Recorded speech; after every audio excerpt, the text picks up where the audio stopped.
Hello friends, welcome back to Hyderabad now, and we're back again in Kokapet. And as you see, we are just beside SAS ground.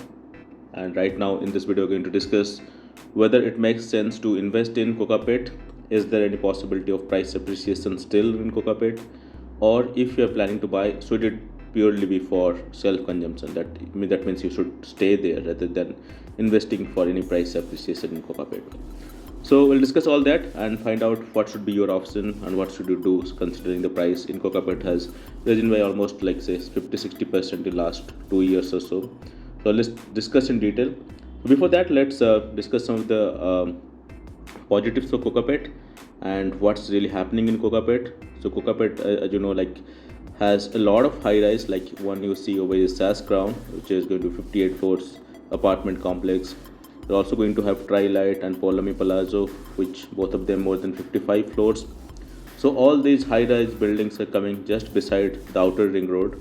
So that's another positive for Kokapet, but this is just beside outer ring road and closer to exit 1. There is also another new exit being constructed in Narsingi. So like there is very few areas in Hyderabad which has two exits in either side of it. So Kokapet has exit one on one side and also has another new exit coming up.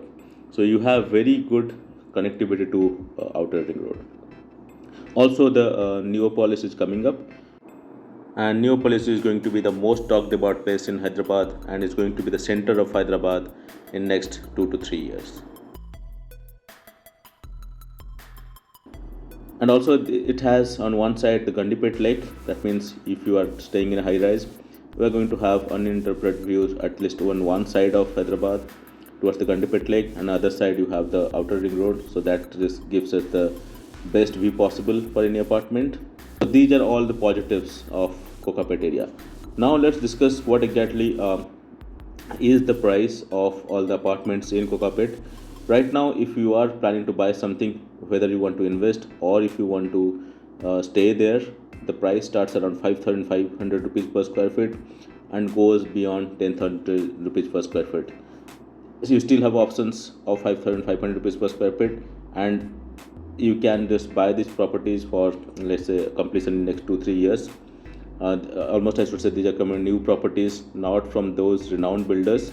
But if you just go at the higher end, you have some like for Prestige, you have SAS Crown, Trilight, Polami Palazzo, and all these real estate developers are quoting almost 9,000, 10,000 rupees per square feet. So that being said, it is obviously at this stage difficult to buy something at the high end of this price range. So if you are looking for a 3 BHK of that price point, it will almost be 2 crore plus for these top developers. But if you are looking at the second tier developers, you can get something around 1.1 or 1.2 crore. So that being said, let's go to the crux of our discussion today, which is like whether you should invest still or you should, if you're planning to buy something, it just should be for purely self-consumption purpose. So this is obviously one of the topic which is definitely something which could be controversial, and this could be like personal as well. A decision can be personal, but at a higher level, if you just take a rational database decision. So right now, if you look at this, the prices of Kokapet area is almost double of some of the areas which have the equal potential to go up, like let's say Kollur or Telapur, those kind of areas, or to some extent Rajendra Nagar, which is going to be one of the beneficiaries of 111 establishment.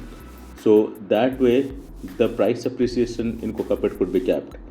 But that being said, Kollur and Telapur and Rajendra Nagar, these areas could have higher percentage increase in the prices.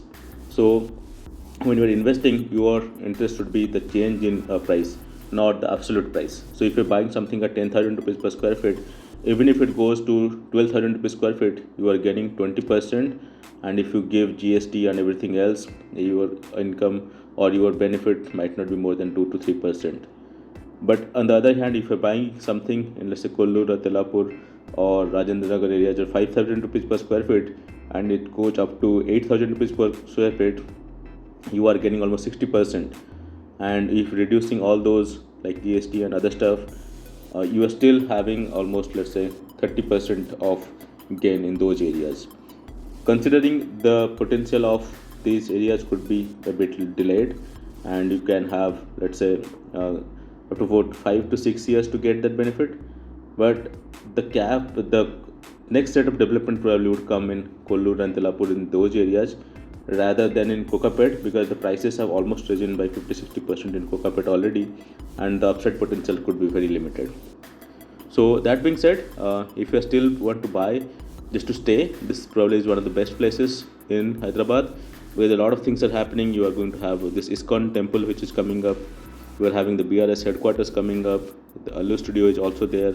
So there are a lot of people are focusing on Kokapet. So that being said, obviously the infrastructure development over here is going to be enormous, and there are going to be a lot of facilities you can get in Kokapet.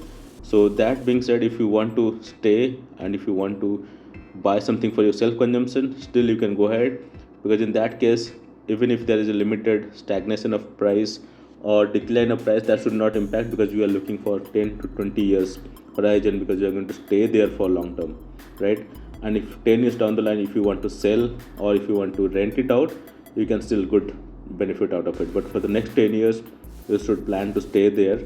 And if you plan to invest something right now, it's probably not the right time to invest in Kokapet, but rather invest in some areas like Kollur, Telapur, or let's Rajendra Nagar, those kind of areas instead of Kokapet. So that's pretty much it. It's a quick video on what you should do in Kokapet, and we'll be coming up with latest developments in Kokapet and new apartments coming up. So if you haven't subscribed to our channel, don't forget to subscribe to the channel, because we bring in such videos almost every day. So thanks a lot for watching.